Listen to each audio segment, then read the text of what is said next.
Alright, hello YouTube, welcome back to the Grease Comedy YouTube channel. Today's video, we're going to be continuing our 25 Days of Winds of Winter with Victarion. We're getting close to Christmas for people that celebrate that. Hope you guys all have a great holiday. And I also wanted to say, this is the second time I'm recording this video because the first time my mic didn't work because, you know, you love to see it. But when we look at Victarion, he is a character that he's not the most complex. We kind of understand Victarion's motives a lot more than we do a lot of other characters.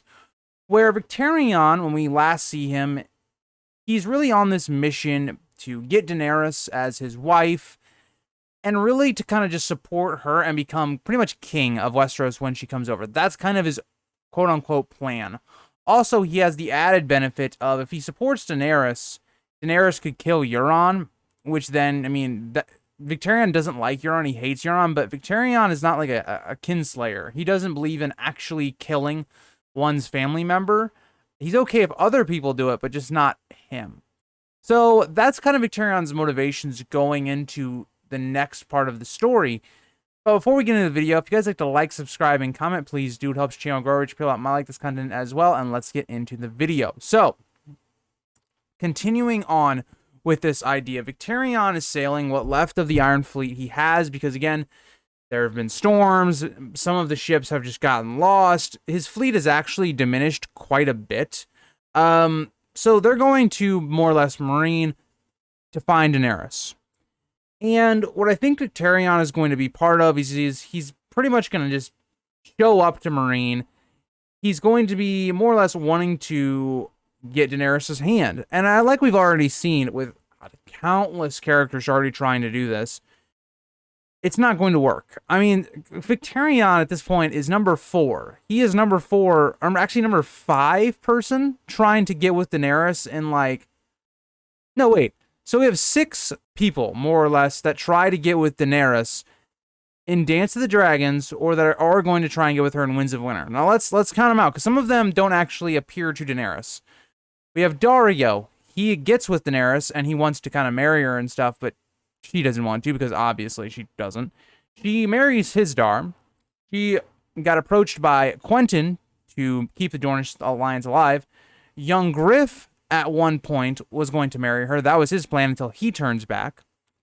Number 5, there's the guy from Karth, that asks, like, you know, if you can marry and stuff like that. And then you also have number 6 being Victarion. So, as you can see, Victarion isn't even the most impressive of the guys that have tried to get with her. So, it's not going to go well. That's just not going to happen, in my opinion. So, the next question is, how does Victarion take that news? Does Victarion just swallow his pride and still, like, support her anyway? That's option 1.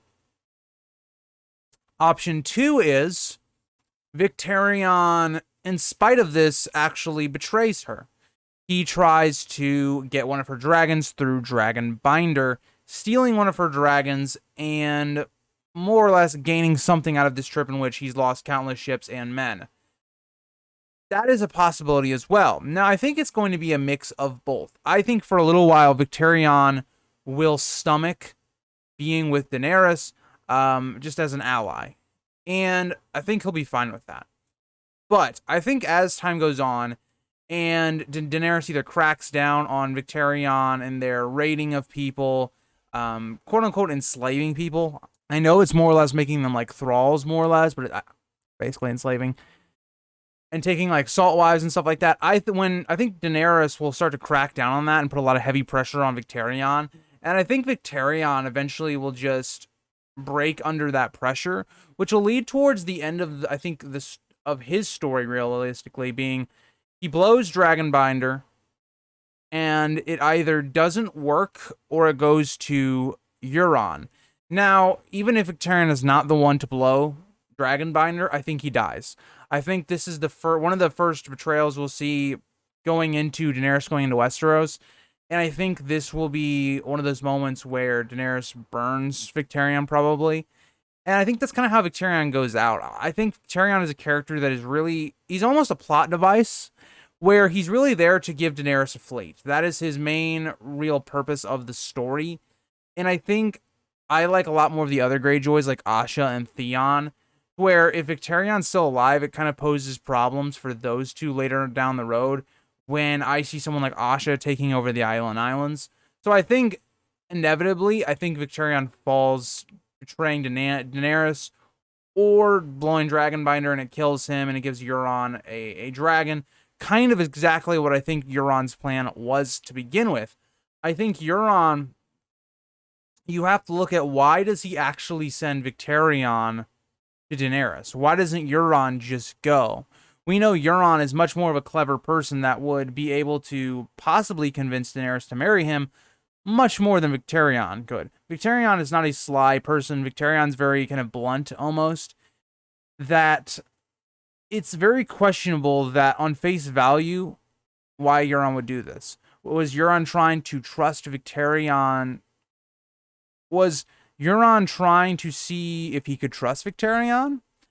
I don't think that's the case either, because I think Euron's not stupid. I think Euron understands that Victarion would betray him.